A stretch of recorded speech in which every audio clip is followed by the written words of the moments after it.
She said, "You got me pregnant. Give me $100,000 or I'll accuse you of rape."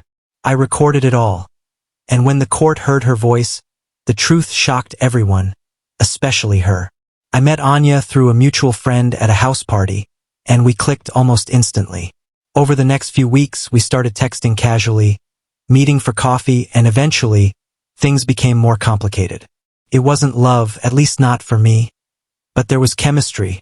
Late one night, after she insisted I come over just to talk, things turned physical between us. I won't lie, it felt rushed, spontaneous. But she was the one who leaned in first, saying she needed this because her last breakup had left her a mess. I went along because it felt mutual. Before I left her apartment the next morning, she said, "No strings, right? Just what we both needed." I agreed. "Yeah," I said, and that was supposed to be it. Or so I thought. 2 weeks later, she appeared in my office lobby unannounced, her expression serious. Too serious. She asked me to meet her at a cafe nearby, and then dropped a bombshell. "I'm pregnant, and it's yours." I blinked. "Are you sure? I mean, we only spent one night together."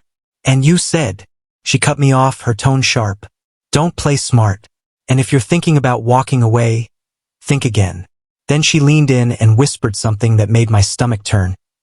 "Either you give me $100,000, or I'll go to the police and tell them you forced yourself on me that night." I froze, not from fear, but sheer disbelief. "Wait, what? Are you serious right now?"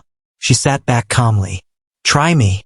I reminded her the night had been her idea, that she invited me over, that it wasn't just mutual, it was entirely on her terms. But logic didn't matter to her. She wasn't interested in reason. That night I couldn't sleep. I replayed everything in my head. I didn't even know if she was really pregnant, but her threat was all too real. I'd seen lives ruined by false accusations. True or not, once the damage is done, it's almost impossible to recover. And she was holding that kind of power over me. The worst part? I didn't even know why she was doing this. Was it revenge because I didn't text her after that night? Because I didn't act like we were in love? Or had this been her plan all along? I couldn't answer that. But I knew one thing. If I didn't stay calm and smart, I could lose everything.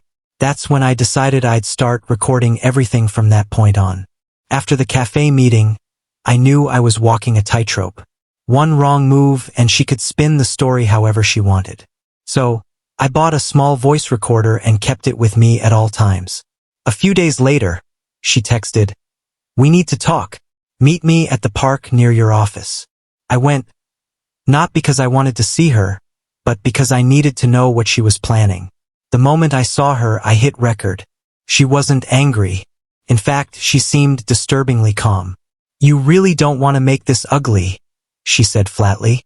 $100,000 isn't much. I could say you drugged me that night. No one would question it. I nodded slowly, pretending to consider her words. But inside, I was screaming. How can someone say something like that so easily? Over the next week, we met twice more. Each time, I recorded her. She casually talked about how easy it would be to ruin my career, how society always sides with the woman in cases like this, and how even if I were innocent, the court battles alone would destroy me. Once, she even laughed and said, "I don't care if it's true or not. I know how to cry in front of a judge." At night, I'd sit with headphones on, replaying the recordings, making sure her words were clear and undeniable. At this point, I wasn't even scared anymore. I was angry. This wasn't just a lie. It was a calculated setup. Blackmail, threats, and reputation destruction. All because I didn't fall for her, or maybe because I was an easy target. Some friends I trusted told me to pay and move on. "It's not worth it, bro. She'll ruin you." But I refused to let her win. I hadn't done anything wrong. I wouldn't let her destroy my life. Then came the breaking point. She called and said, "Last chance. Bring the money tomorrow or I'll file a complaint. Your choice." I told her to meet me at the cafe again. She agreed. When we met, I handed her a sealed envelope. Inside was a letter from the lawyer I'd consulted. "Everything you've said to me has been recorded," I told her calmly. "Do what you want. But the moment you take this to the police, I'll hand over every file to the court. My lawyer is ready. For the first time, her face faltered. You recorded me? She asked, her voice cracking. Yes, every word, every threat. And the files are backed up email, cloud, hard drive. Try me. She stood abruptly and walked away without another word.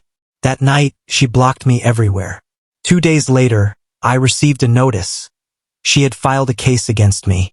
It hurt. Even though I had the proof, seeing my name on a legal document under the word rape felt like a punch to the gut. I felt sick, dirty, shaken. But deep down, I also felt something else, prepared. When the hearing day came, I walked into the courtroom feeling numb. Not nervous, just a tightness in my chest I couldn't shake. She walked in confidently with her lawyer. Dressed sharp, eyes cold, no trace of guilt. She didn't even look at me.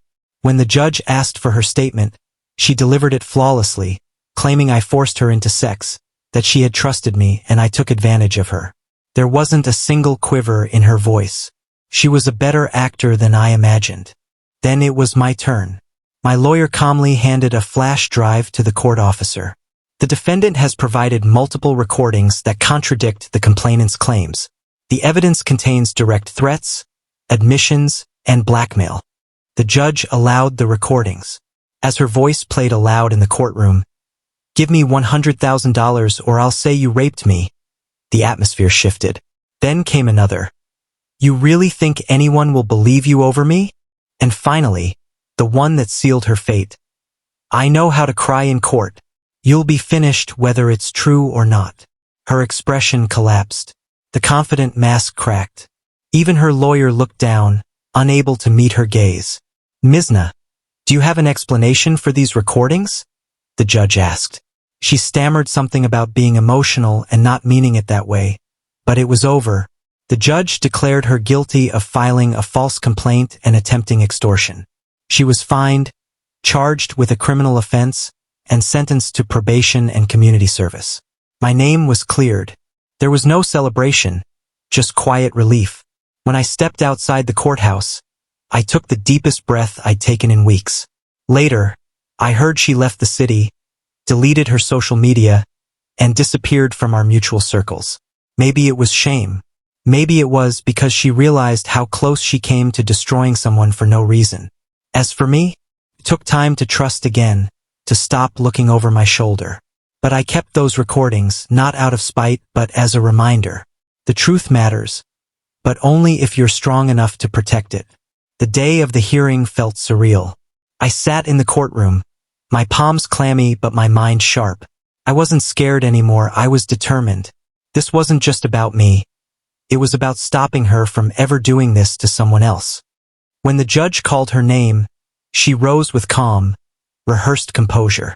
Her lawyer adjusted his tie, and they walked forward like they owned the room. She spoke first, her voice steady, even soft at times. She painted herself as the victim, said she trusted me, that I'd taken advantage of her vulnerability, and that she'd been too afraid to speak up until now. She was convincing. Even I almost believed her for a split second. But then came my turn. My lawyer stood and spoke with calm authority. "Your Honor, the defendant has provided recordings of multiple conversations between himself and the complainant, which we believe will completely discredit her claims." He handed the judge a flash drive. The judge nodded to the clerk, who plugged it in and hit play. The first recording filled the courtroom. "You got me pregnant. Give me $100,000, or I'll tell the police you raped me." A few people in the gallery gasped. The second recording played. "It doesn't matter if it's true or not. People always believe the woman. You'll lose your job, your reputation, everything. So pay up and save yourself the trouble." The room fell silent, so quiet you could hear the hum of the air conditioner. Then came the one that ended her charade completely. "I know how to cry in front of a judge. You'll be ruined whether it happened or not." I watched her face drain of color as her own words echoed through the room. Her confidence crumbled. Her hands, which had been folded neatly in her lap moments ago, began to tremble. Even her lawyer's expression changed. He shifted uncomfortably, his jaw tight. The judge stopped the playback and stared at her. Mizna, do you have an explanation for these recordings? She opened her mouth, but no sound came out.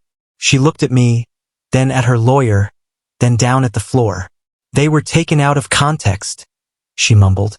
I was emotional. I didn't mean. The judge cut her off sharply. Enough. This court will not tolerate such malicious manipulation of justice. By the end of the session, she was found guilty of filing a false complaint and attempting extortion. The judge ordered her to pay a fine and perform community service. A criminal charge was placed on her record, and she was warned that any future offenses would lead to prison. My name was cleared, but there was no joy in it, no sense of victory, just exhaustion and relief. As I stepped out of the courthouse, the sun felt too bright, the air too sharp. For weeks, I'd been living in a nightmare, and now it was finally over. I heard later that she had disappeared, deleted her social media accounts, moved to another city, and vanished from our mutual circles. Whether it was shame or fear, I didn't care. For me, moving on wasn't easy. The accusation had shaken me to my core. I found myself second-guessing every interaction, every relationship. Took time to trust again. But I kept those recordings, not because I planned to use them again, but as a reminder. A reminder that the truth matters. But you have to fight for it.